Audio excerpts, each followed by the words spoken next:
मध्य प्रदेश में विधानसभा चुनाव की सियासी सरगर्मी बढ़ने के साथ ही अब किसी भी दिन आचार संहिता लागू हो सकती है।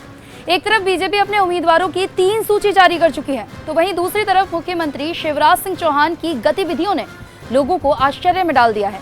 आचार संहिता लगने से पहले सीएम शिवराज ने अधिकारियों को बुलाकर बैठक की। इस दौरान उन्होंने सभी मौजूदा मंत्रियों को धन्यवाद दिया। इसके साथ ही उन्होंने पूर्व मुख्यमंत्रियों को भी याद किया और प्रदेश में उनके योगदान को सराहा। उम्मीदवारों की 3 लिस्ट जारी होने के बाद मुख्यमंत्री जिस तरह से अपनी बात रख रहे हैं, उसके बाद से मध्य प्रदेश की सियासत में ये चर्चा तेज हो गई है कि क्या शिवराज सिंह चौहान का रोल अब बदलने जा रहा है। मध्य प्रदेश की चुनावी कमान पीएम मोदी और अमित शाह ने संभाल ली है। चुनावी प्रचार अभियान के प्लान से लेकर उम्मीदवारों का चयन बीजेपी केंद्रीय नेतृत्व के द्वारा तय किया जा रहा है।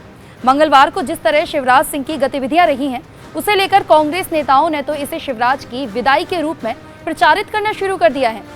ऐसे में हम बताते हैं कि वो 5 सियासी संकेत जो शिवराज की विदाई की गवाही दे रहे हैं। चुनावी आचार संहिता लगने से पहले मुख्यमंत्री शिवराज सिंह चौहान ने मंगलवार को अपने सभी मौजूदा मंत्रियों, सभी विभागों के प्रमुख सचिवों और अन्य अधिकारियों के साथ बैठक की। इस दौरान उन्होंने पहले अपने कार्यकाल की उपलब्धियों के लिए सभी मंत्रियों और अधिकारियों का शुक्रिया अदा किया। इसके साथ ही उन्होंने कोरोना के दौरान पूरी लगन और मेहनत से काम करने के लिए अधिकारियों की टीम का आभार जताया। केंद्र और राज्य सरकार की योजनाओं के सफलतम क्रियान्वयन के लिए सभी को बधाई दी। शिवराज सिंह चौहान ने जिस तरह से अपने अधिकारियों से बात की और मौजूदा मंत्रियों को शुक्रिया अदा किया, उससे लेकर सियासी चर्चा तेज हो गई है। इसके साथ ही चर्चा ये होने लगी है कि इस तरह से बात तो व्यक्ति तब करता है जब उसका विदाई का समय होता है।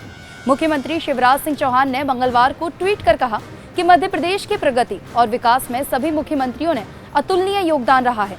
मैं आज उन सभी के चरणों में प्रणाम करता हूं। इन सभी का मध्य प्रदेश के विकास में योगदान रहा। इस तरह शिवराज ने बीजेपी ही नहीं, कांग्रेस के मुख्यमंत्रियों की भी सराहना की। उनके भी सियासी मायने अब निकाले जा रहे हैं। बीजेपी ने अपने 39 उम्मीदवारों की दूसरी लिस्ट सोमवार देर शाम जारी की गई। पार्टी नेताओं, कार्यकर्ताओं ने लिस्ट को सोशल मीडिया पर शेयर करने के साथ साथ बधाई देने लगे। लेकिन मुख्यमंत्री शिवराज सिंह चौहान ने दूसरी लिस्ट के जारी होने के 13 घंटे बाद कैंडिडेट्स को बधाई दी, जिसको लेकर तरह तरह की चर्चाएं शुरू हो गई। इसकी एक वजह यह भी रही कि लिस्ट में कई ऐसे नेता हैं जिनके साथ उनके 36 के आंकड़े रहे हैं। बीजेपी ने 3 केंद्रीय मंत्रियों सहित 7 सांसदों को टिकट देकर विधानसभा के चुनावी मैदान में उतार दिया है। नरेंद्र सिंह तोमर, प्रहलाद पटेल और फग्गन सिंह कुलस्ते जैसे केंद्रीय मंत्रियों को प्रत्याशी बनाया है, तो सांसदों में राकेश सिंह, उदय प्रताप सिंह, गणेश सिंह और वीती पाठक को टिकट दिया गया है। बीजेपी ने शिवराज सिंह चौहान के समकक्ष नेताओं को विधानसभा के चुनावी मैदान में उतारा है।